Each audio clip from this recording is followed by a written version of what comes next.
And so we come to the individual process of the 28. In order for the tribal values to succeed, the first step is to be prepared. And of course that is the first line of the 28. Preponderance of the great, the gate of risk-taking.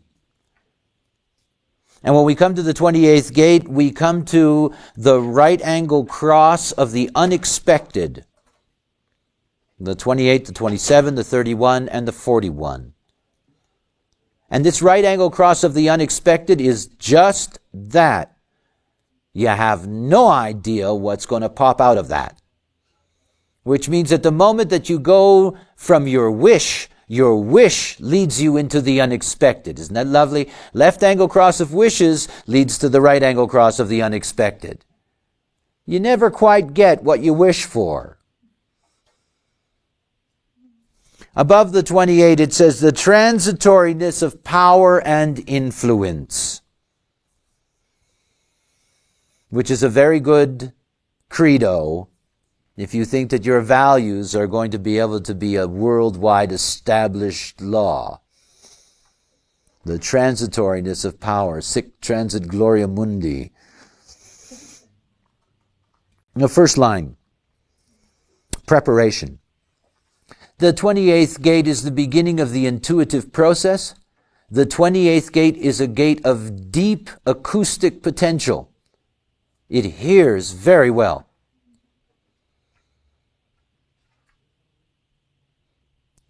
And it hears according to its intuition. It's very different from the 57 that is manifested as our right ear. This is a different kind of hearing. This is listening. The 57 hears. This is a listening. This is the taking in. The 28th gate, because we are still here in the splenic system, is another gate of fear, and it is the fear of death. Now, that's actually its title as a fear, but not its process as a fear. That is the fear of death in the sense that it is the fear that life will not be of value. Think of it. We're going from the gate of values and the establishing of the perfect value that can become the leadership for, and then we come to the gate where values are the most important thing. If your life isn't a value and you're a 28, you want to kill yourself. And you want to kill yourself psychically, any way you can. You can even get physical about that. It's just that you're very, very, very uncomfortable. Remember, all individual gates carry melancholy. This is a melancholic gate that goes between happiness and sadness as a chemistry.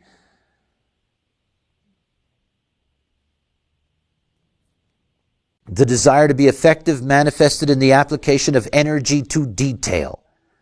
The intuition to potentially apply energy to detail. It's really about just listening. That is, listening without acting. Remember, it's a gate of risk-taking. You got to pay attention. This is not about blind risk-taking. The emotions make you blind. The splenic is there to give you moment by moment clarity. So in order to be ready to take a risk, or to have the potential to take a risk, you have to be attentive. You have to pay attention. Venus in detriment, the aesthetic appreciation of planning that may have no real application. An intuition for detail without the potential for application. If your life doesn't seem to be of value, it just seems pointless, to try to figure out what you can do. Remember that this is a gate that's in a non-motor. Gates in centers that are not motors, they suffer much more frustration. There's always this, where is it? Where's the juice? Where's the energy? The 28 is always looking for the 38. It says, I can't take a risk unless I have the power to struggle. I can't take that risk unless I have this fighting energy pressuring me. And of course, all 28s want to be 38s. They make lousy fighters, but they know how to fight.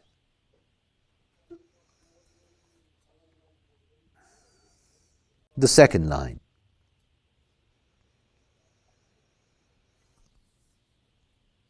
Shaking hands with the devil. I love this line.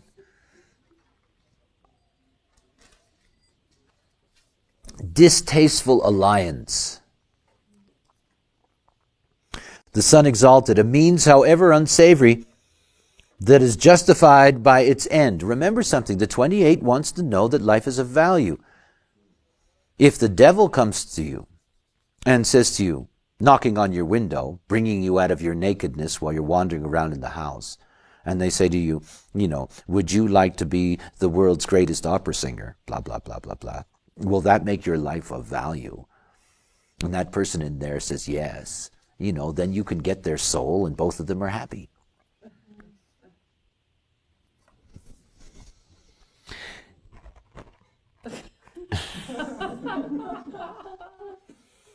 The second line doesn't know that its life isn't of value.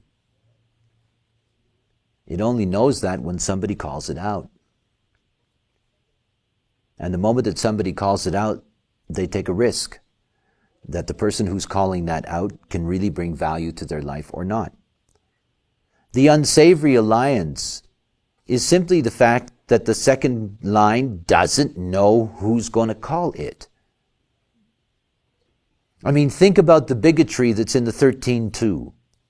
Everybody misunderstands that line.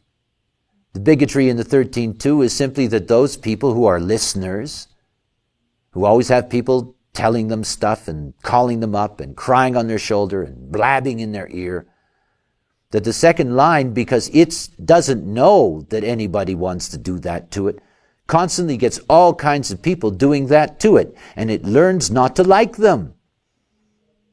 It learns to see that so many of those people that are just crying on their shoulder are just whining, miserable people, and they wouldn't have anything to do with it and become quite bigoted about all that. Well, the same thing is true here in shaking hands with the devil. Anybody can knock on their window and yank them out. Anybody. This is the whole thing about second lines in your design. Please understand, that's a window in you that everybody sees.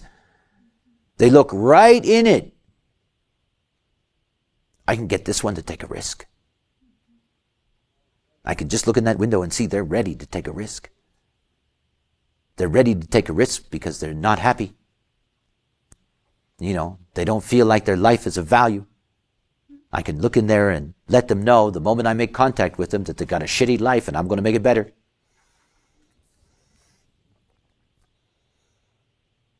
When you are melancholic and you do not love yourself, you will not feel that this life is of value and that anything that comes along that for any reason tempts you to think that it could result in your life being of value, you're ready to jump. And you're ready to jump because the lower trigram does not understand the other. It doesn't know how to fight. It doesn't know there's a 38 at the other end. It doesn't know that to take a risk means struggle. And that to make life of value is a lifelong struggle. Like the 7 years it takes for you to internalize at the cellular level this knowledge. That's a struggle. You're mutating yourself. It's an individual process to find value in your lives, and it's a struggle because you cannot let go until you go through the whole process. Otherwise, you don't get the results. Jupiter in detriment, the anxiety engendered by sacrificing higher principles when there is no guarantee of success. The risk in sacrificing principles when there's no guarantee of victory, when there's no guarantee of finding that life is of value. If you take this drug, it'll solve your problem. If you do this crazy thing with me, you'll find that it's so exhilarating that you'll forget about your problems, and so forth and so on.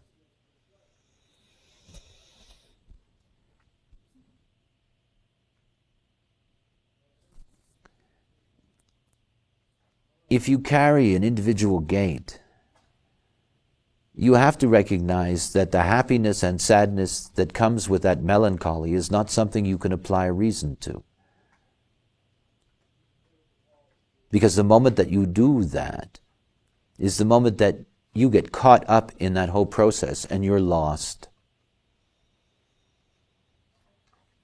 And that this 28th gate of risk-taking only operates properly if you're living out your design. It can't operate properly any other way. And these are people that can be deeply, deeply unhappy in their lives.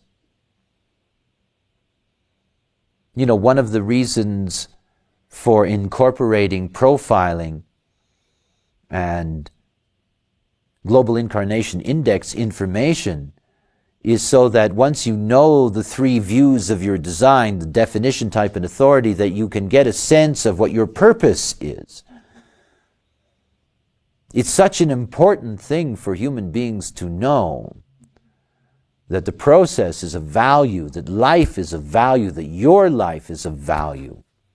Now remember something about the individual, that the life really isn't of any value unless you get to express your mutation, which means you have to be yourself to get that mutation out into the world. Then it's of value.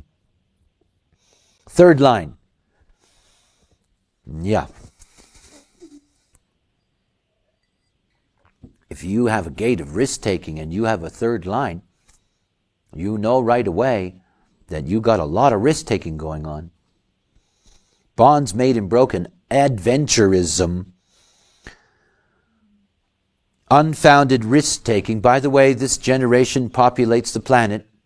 You know, this is Neptune was here, and there are so many people walking around who have Neptune in the 28.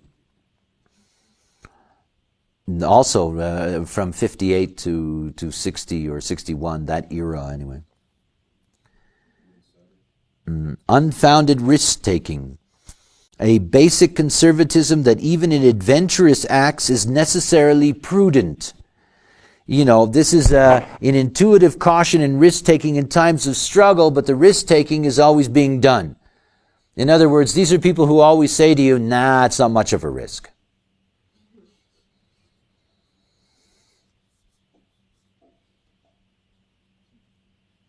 I have a simple thing for 28s that I tell them. The moment that you want to take a risk, your life isn't of value. I mean, it's so simple for them as a signpost. You know, the moment you're ready to take a risk, you know that your life really isn't of value.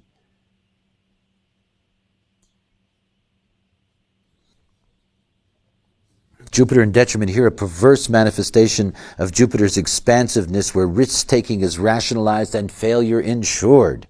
Intuitive rationalizing of risk-taking in times of struggle. You know, these are people that are just blind risk-takers, period.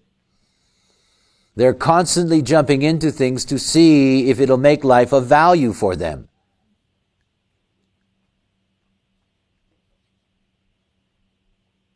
You can always tell, you know, 28s leave their keys behind. It's classic 28, you know. 28 goes out of the house, leaves the keys behind, has to struggle to go and find them in order to be able to go anywhere.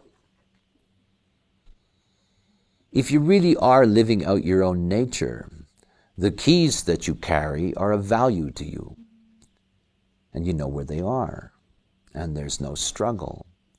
It is one of the magical things to understand about the nature of duality. This channel 2838 is the channel of struggle, but it's also the channel of no struggle. All channels are like that, some amusingly so. It's a very good exercise for you to come up with the opposite of all these channel names so that you recognize their inherent duality. Like the channel of awakening could be the channel of being asleep. It's an important thing to know. You know, the channel of seeking can end up the channel of being lost. There's all kinds of things to see at the other side. The channel of succeeding where other people fail or failing where other people succeed. The channel of talent, the channel of no talent. There is always the duality inherent in the process. You see, the 28 no longer struggles, really struggles, when their life is of value to them. Oh yes, there are certain genetic things that they can never get away from. There is always stupid before enlightenment, stupid after. You have to carry the same baggage with you, even though you know what's in it now. So you'll still leave your keys in the house. But it's part of your timing, because you know that's what you do. And it's no longer because life isn't of value for you. The fourth line. Here we have a different process, because of course here we have a transpersonal process. Remember the effect that the 28 has on the 57. That is that the 28, when it's present in your design, will always make the 57 more altruistic and less selfish. So one of the things about the intuition that begins in the 28 is that it is about the empowerment of well-being for others, so that we can feel good about the death process. In other words, we can feel good about being a species that is born to die.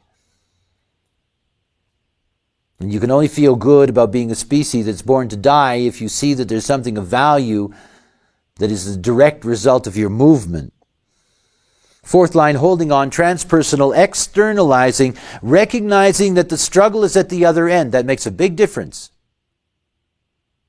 If you're looking at taking a risk and your lower trigram, you really don't know what you're going to come up against. And often that can be very painful. But when you're upper trigram, you know that gate's at the other end, and you know that gate brings the power to fight, but it also brings the process of struggle. So the risk is seen in a different context. This is a very powerful line, holding on. You remember when the planet Jupiter a couple of years ago was struck by this string of comets called Schumacher-Levy. And they smashed into Jupiter. It was quite a magnificent thing. This is where Jupiter was when that happened, holding on. Getting whacked and holding on. The ability through whatever means to keep one's grip. Jupiter exalted the application of knowledge to exploit opportunities. Remember, fourth line, opportunism. And usually for the greater good. That is a depth of intuition at its best in struggle, and often of value to others. They can really hold on. They can really externalize. And they're externalizing that intuition that's there to guide them so that their life is of value. Now remember something. Nobody has to do what is not of value to them as long as they're living out their design. Nobody. Ever. Ever. This book is not written for awake people. It's not. It's an improvement over the original, which was written for a psyche 5,000 years ago. But it's still not at the point where the language here is written for the awake. I'd write a totally different book for you, because it's different. We spend so much time being unaware of our value as beings in the world. We spend so much time sucking up for somebody to say you're great. We spend so much time in all of that we don't get to live out our nature. So the first thing to recognize about the language here is that the language is there to show you what you've always experienced unawake, unaware. And the moment that you enter into your process properly, the moment you're living out your nature, it is not that the basic genetics change. The way they will come out changes. Think about these crystals and imagine that these crystals are covered with molasses. What you're really doing is that you're tearing off this crust off the crystals, so that what comes through shines through. Now we've got all this crust on all this stuff. It's called conditioning. But the moment you're living out your nature, what comes through is correct. So here in this fourth line of externalizing, there's a great influence that's possible. The Mercury in detriment, the application of intelligence to hold on exclusively out of self-interest. That is a depth of intuition that is stubbornly selfish in the capacity to hold on. These are people that they stay with their trip. You know, when you meet a 28-4 that's unhappy with their life, you're not going to be able to change that for them. They're going to be fixed on that until they get it themselves. And please remember that. The individuality that you have in your nature. You can never afford to have somebody else be your guide for that. Be your influence for that. You can't.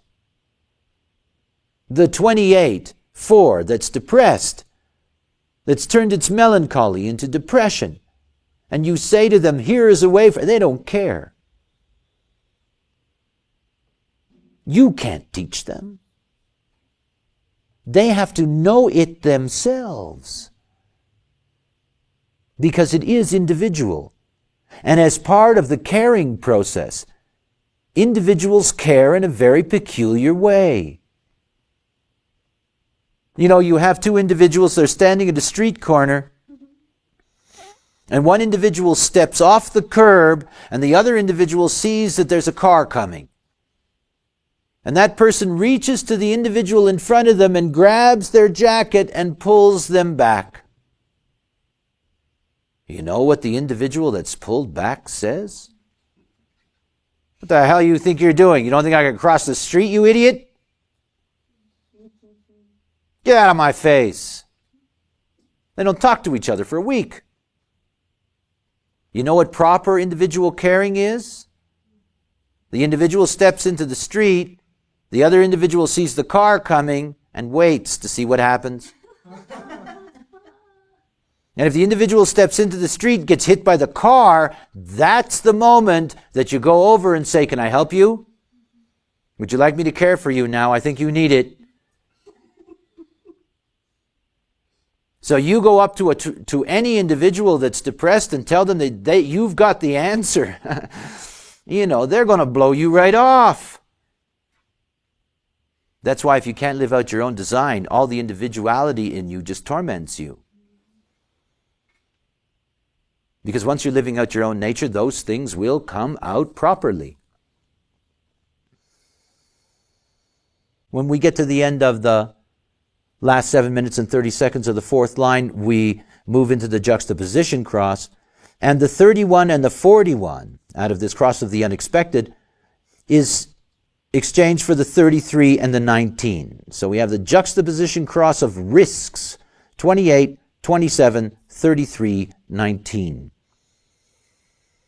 Obviously, here you have a fixed fate that is rooted in risk-taking.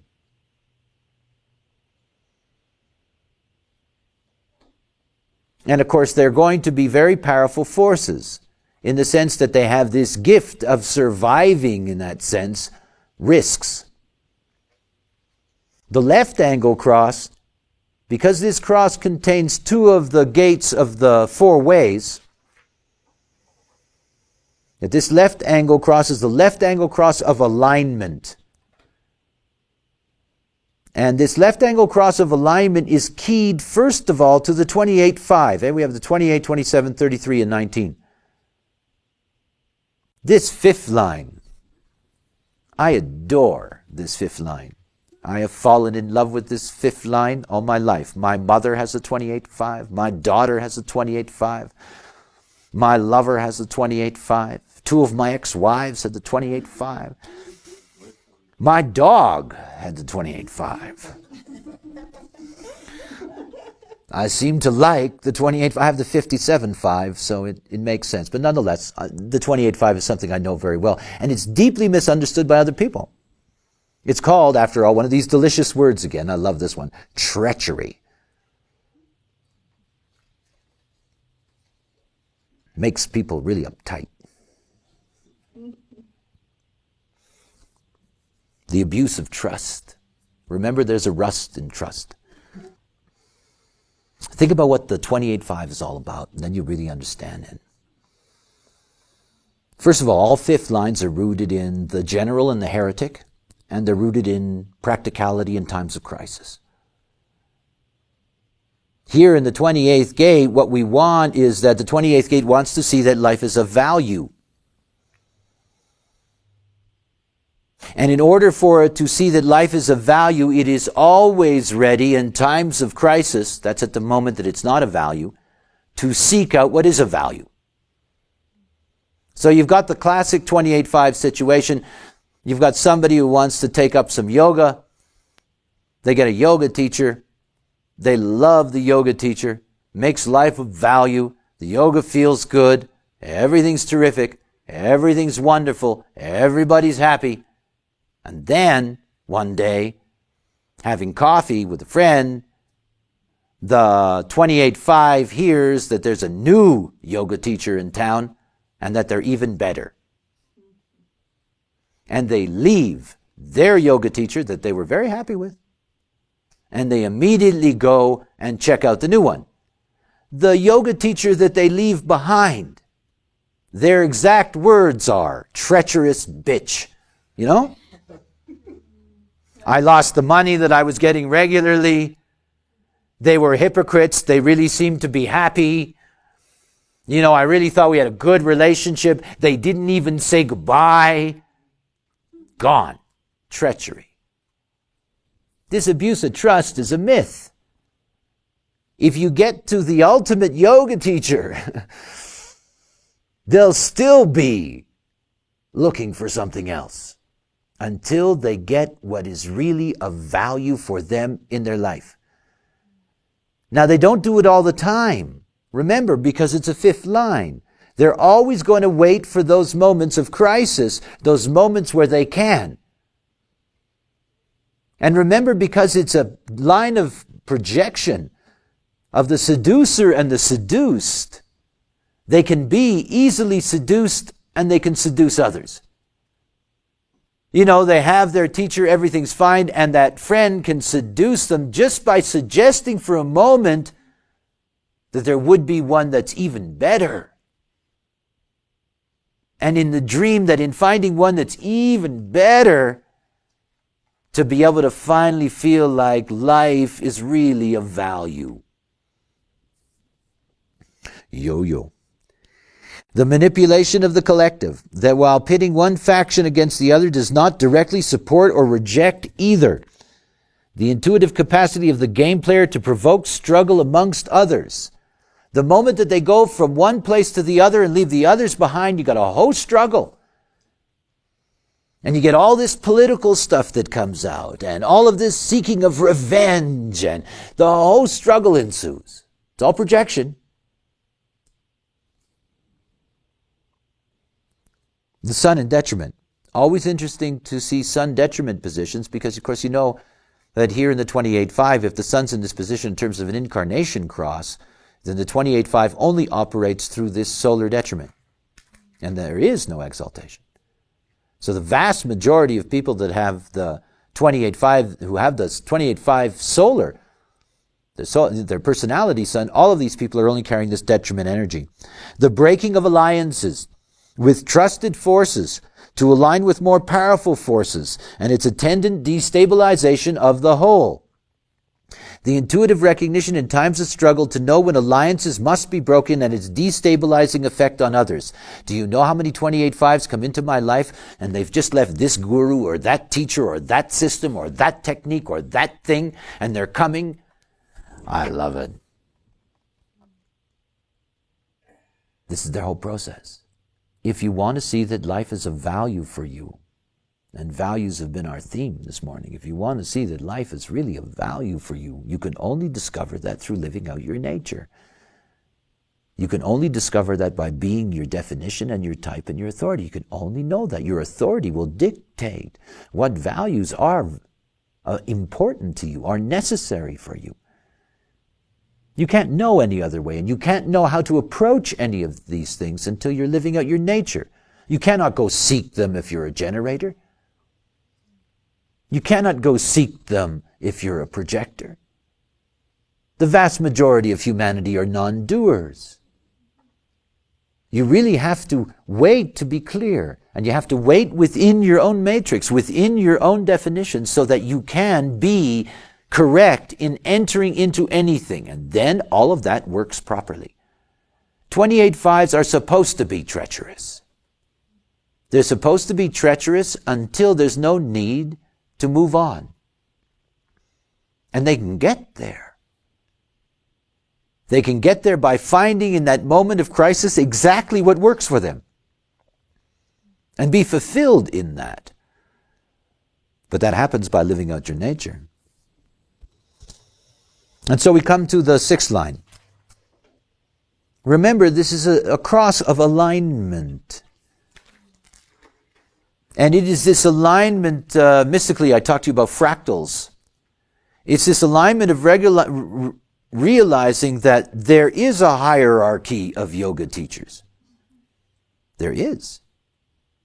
And that there is a place in that hierarchy where you can finally be at rest, if you get there.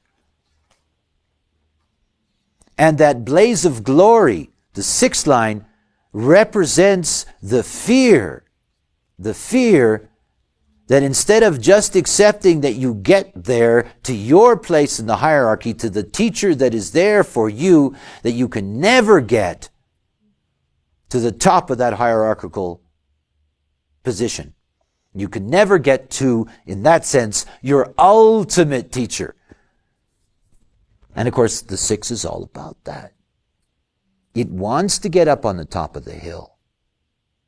It needs to get away from what is below. And think about what the 6 of the 28 has dealt with in the first part of its life. It's dealt with the 3rd line themes of adventurism, unfounded risk-taking, banging into this and banging into that, and learning, yes, learning, developing its intuition, but at the same time, a deep sense of pain. Remember, you can never get away from the melancholy in an individual gate. And if there's no clarity to the life, the melancholy causes pain. It's only natural. So the 6th line goes up on the hill because it does not want to take risks anymore. It doesn't want to take those risks anymore because it knows that none of the risks that it's been able to take have really been able to bring it to a point of seeing that life is really of value. And by sitting up on the hill, they get to the point that the only thing that they can really risk that will show them that life is of value is their own life.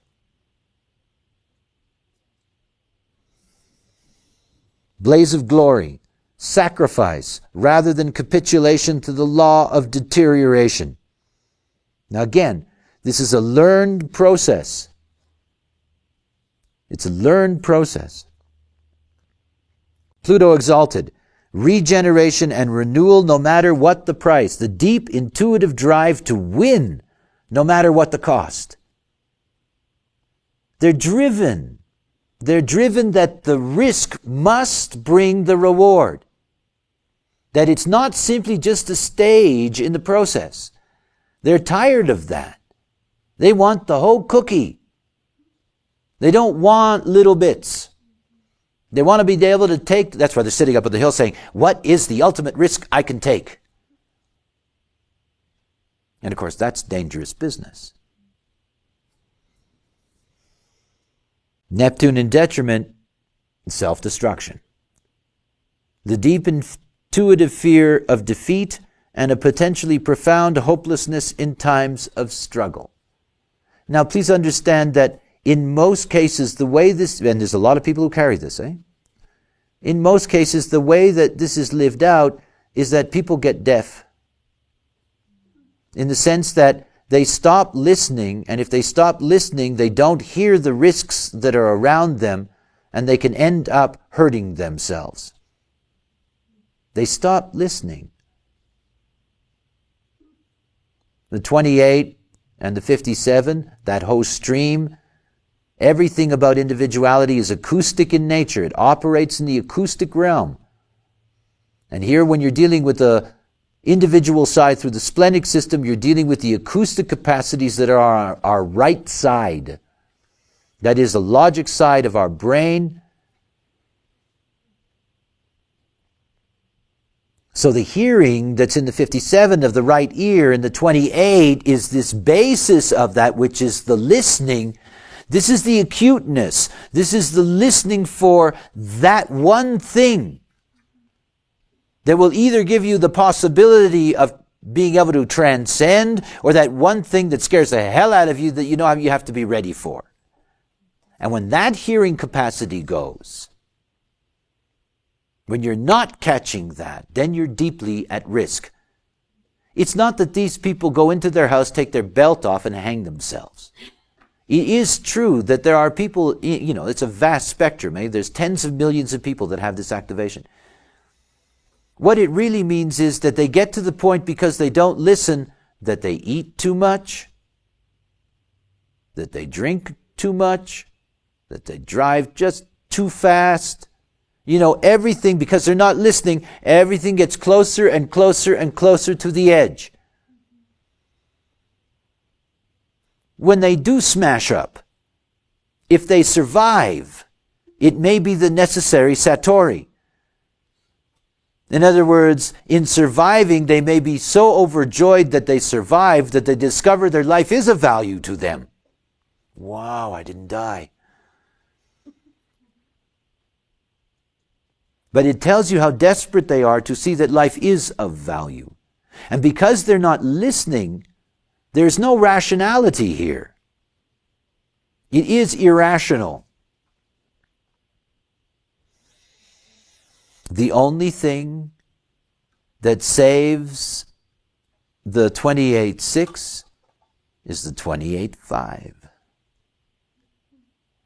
When they can really know what the limits are, when they can really know that they have a place in the hierarchy, when they can really know that it can be worthwhile, they can come down from their hill.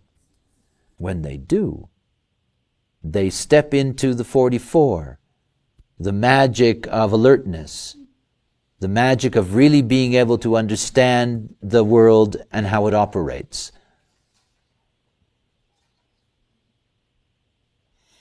In dealing with 28.6 as clients, the most important thing for you is to remind them of a simple thing. The risk that they take when they are themselves is the risk that is always beneficial, whether the outcome is good or bad. And as long as they can't take that risk as themselves, they're always going to suffer negative consequences. The only thing is going to be the shading of it.